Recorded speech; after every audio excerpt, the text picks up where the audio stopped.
ഓണത്തെ വരവേൽക്കുവാൻ പൂക്കളാൽ സമൃദ്ധമായി ആലപ്പുഴയിലെ കഞ്ഞിക്കുഴി പഞ്ചായത്തിലെ 1-ാം വാർഡിൽ തയ്യാറാക്കിയിട്ടുള്ള വി.പി. സുനിലിന്റെ പൂപ്പാടത്ത് ഇത്തവണത്തെ ഓണം പുഷ്പോത്സവത്തിന് തുടക്കമായി. ആലപ്പുഴ ജില്ലാ collector Shaji V Nair IAS പുഷ്പോത്സവം ഉദ്ഘാടനം ചെയ്തു.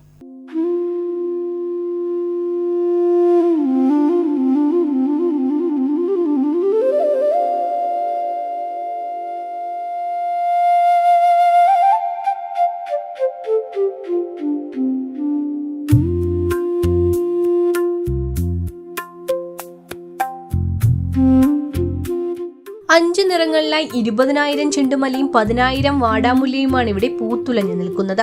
അത്തം മുതൽ തിരുവോണം വരെ തുടർച്ചയായി വിളവെടുപ്പ് ലഭിക്കുന്ന രീതിയിലാണ് കൃഷി ക്രമീകരിച്ചിരിക്കുന്നത്.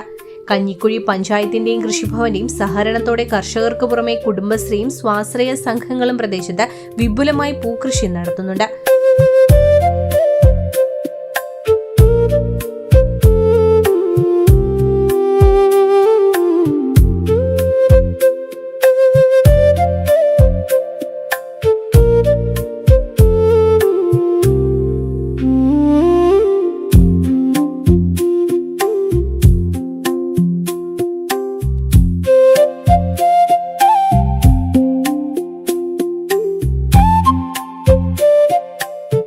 ഇവിടെ കഞ്ഞിക്കുഴി നമ്മൾ പണ്ട് തൊട്ടേ ഫേമസ് ആണ്. എനിക്ക് ഈ പ്രസിഡന്റിനെ ഉൾപ്പെടെയുള്ളവരെ ഇന്ന് മുൻ പ്രസിഡന്റുമാരെ എല്ലാവരും എനിക്ക് പരിചയമുള്ളതാണ്. കഞ്ഞിക്കുഴി നമുക്ക് അഭിമാനം തരുന്നതെന്ന് പറയുന്നത് ആലപ്പുഴയിലെ കൃഷിയെ സംബന്ധിച്ച് സംസാരിക്കുമ്പോൾ തുടങ്ങുന്നത് എനിക്ക് തോന്നുന്നു കഞ്ഞിക്കുഴി എന്ന് പറയുന്ന ഗ്രാമപഞ്ചായത്ത് വഴിയായിരിക്കും.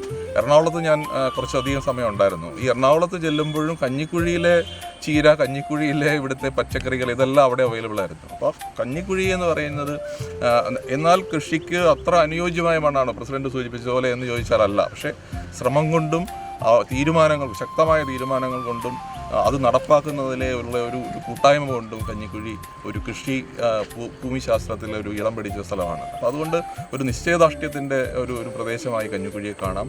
ഇവിടെ വെറൈറ്റി ആയിട്ടുള്ള നമ്മളെ അത്ഭുതപ്പെടുത്തുന്ന തരത്തിലുള്ള വെറൈറ്റി ആയിട്ടുള്ള കൃഷികളാണ് നമ്മൾ കാണുന്നത്. സാധാരണ പച്ചക്കറികൾ കാണുന്നത് പച്ചക്കറി മാത്രമാണ് കാണുന്നത്. നമ്മൾ തന്നെ അത്ഭുതപ്പെടും, ഇത്രയേറെ പൂക്കൾ ഇവിടെ ഇങ്ങനെ ഉണ്ടാകാൻ കഴിയുമോ എന്ന് നമ്മൾ അത്ഭുതപ്പെടും. കർഷകൻ്റെ ഒരു വലിയ ശ്രമം, ഇപ്പോൾ പറഞ്ഞതുപോലെ മഴക്കാലത്തും മഴക്കെടുതികളിലും ഒക്കെ ഇതേപോലെ ഇത്ര ഭംഗിയായി പൂത്തുലഞ്ഞ് നിൽക്കണമെങ്കിൽ അദ്ദേഹത്തിൻ്റെ ഒരു ശ്രമം എന്ന് പറയുന്നത് നമ്മൾ വലിയൊരു അർത്ഥത്തിൽ കാണേണ്ടി വരും. രാത്രിയും പകലും ഉറക്കളച്ചായിരിക്കും ഒരുപക്ഷെ ഈ കുട്ടികൾ ഉൾപ്പെടെ ഇത് ഇങ്ങനെ വിളവെടുക്കാൻ വേണ്ടിയിട്ട്.